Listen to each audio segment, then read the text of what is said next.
Oras na ulit para sa Isaw, I Saw the Signs.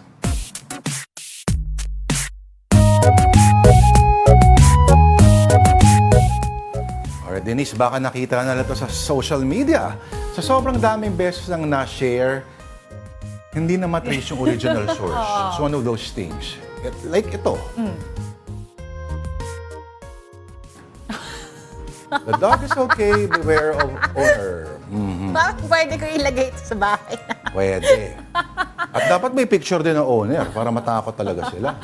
Okay. Kasi malam mo yung dog mo, parang chihuahua lang, di ba? Oo. O kaya yung mga madaling maamong mga aso, yung sasama sa lahat. Ganun. Yan, mga aso ko, Diyos ko.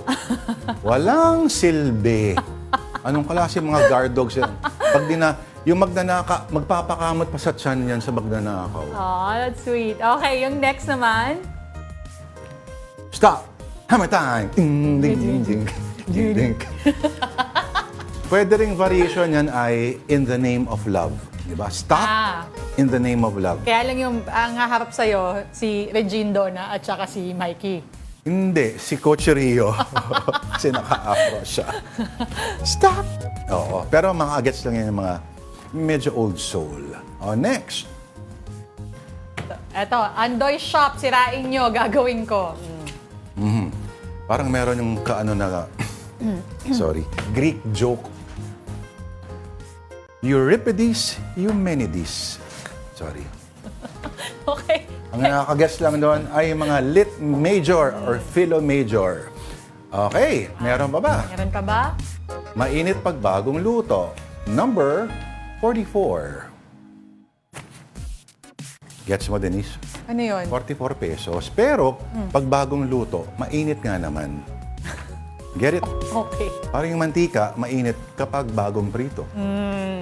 Pero yung ibig sabihin ng dalawang 4, double death.